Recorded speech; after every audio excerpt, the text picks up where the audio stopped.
بسم اللہ الرحمن الرحیم۔ اسلامی سال کو ہجری کیوں کہا جاتا ہے؟ ہجری سال کا آغاز محرم سے کیسے ہوا؟ اسلامی سال شروع کرنے کی ضرورت کیوں پیش آئی؟ ان سب معلومات کا ہر مسلمان کو پتہ ہونا چاہیے۔ ویڈیو کو پورا دیکھیں تاکہ مکمل اور صحیح معلومات آپ تک پہنچ سکیں اور ہمارا ویڈیو بنانے کا مقصد پورا ہو جائے۔ بسم اللہ الرحمن الرحیم۔ آج جمعرات کا دن ہے اور ویڈیو کو آپ تک پہنچنے تک 1445 ہجری کا آغاز ہو چکا ہوگا۔ ہجری اسلامی کیلنڈر کا پہلا مہینہ ہے۔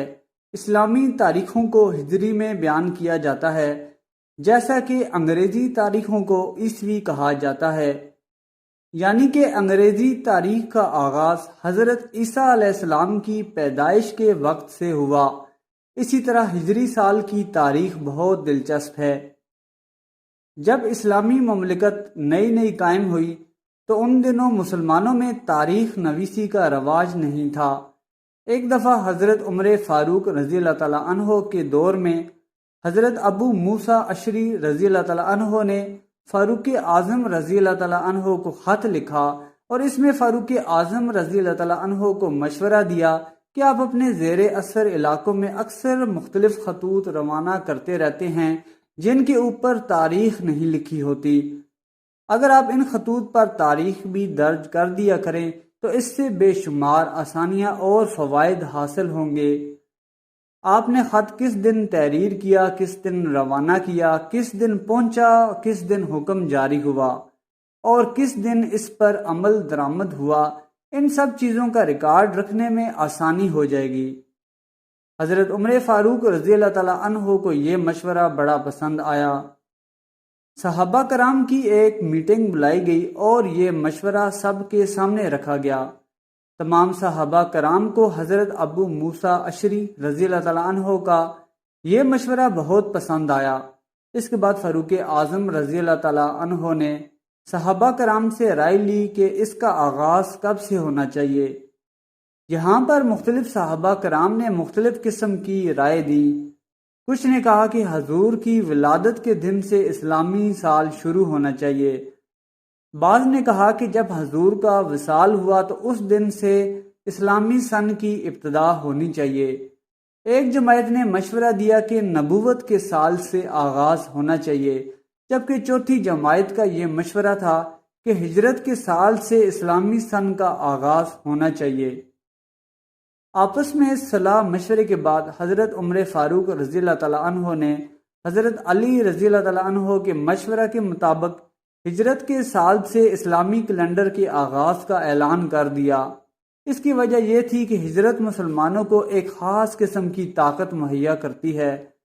ہجرت رسول پاک صلی اللہ علیہ وآلہ وسلم کا ایک ایسا عمل تھا، ایک ایسا واقعہ تھا کہ جس کو جب بھی مسلمان پڑھتے ہیں تو ان کے اندر سے مایوسی ختم ہو جاتی ہے، ایک نئی امنگ جنم لیتی ہے اور ان کے اندر ایک نیا جوش و ولولہ پنپنا شروع ہو جاتا ہے۔ رسول پاک صلی اللہ علیہ وآلہ وسلم کی مکہ سے مدینہ ہجرت کے واقعہ کی وجہ سے حضرت عمر فاروق رضی اللہ تعالیٰ عنہ نئے اسلامی سال کا آغاز ہجرت کے واقعہ سے شروع کرنے کا فیصلہ کیا اور اسی وجہ سے اس کو ہجری سال کہا جاتا ہے۔ آج 1445 سن ہجری ہے، یعنی کہ ہجرت کے واقعہ کو 1445 دن گزر چکے ہیں، جیسا کہ عیسائیوں کے مطابق حضرت عیسیٰ علیہ السلام کی ولادت کو 2023 سال گزر گئے ہیں۔ اس کے بعد حضرت عمر فاروق نے ایک مرتبہ پھر صحابہ کرام کی مجلس شورا بلائی اور ان کے سامنے یہ مسئلہ رکھا کہ سن ہجری کا آغاز کس مہینہ سے ہو، رمضان سے ہو، رجب سے ہو، سفر سے ہو یا محرم سے۔ اس سلسلے میں بھی صحابہ کرام کی طرف سے مختلف آراء پیش کی گئیں۔ ایک جماعت نے کہا کہ رجب کے مہینہ سے سال کا آغاز ہونا چاہیے، جبکہ کچھ صحابیان کرام رضی اللہ عنہم کا کہنا تھا کہ رمضان کے بابرکت مہینہ سے آغاز ہونا چاہیے، اور بعض نے کہا کہ محرم سے ہونا چاہیے۔ بحث و مباحثہ کے بعد طے پایا کہ اسلامی سال کا آغاز محرم سے ہونا چاہیے، کیونکہ زمانہ جاہلیت میں بھی عرب میں سال کا پہلا مہینہ محرم کو قرار دیا جاتا تھا، اور مہینوں کے نام بھی کلاب بن مرہ کے زمانے میں یعنی کہ اسلام سے تقریباً 200 سال پہلے ہی متعین کر دیے گئے تھے، اور حضرت عمر فاروق رضی اللہ تعالیٰ عنہ نے اسی ترتیب کو برقرار رکھا۔ ویڈیو پسند آئی ہے تو چینل کو ضرور سبسکرائب کر دیں۔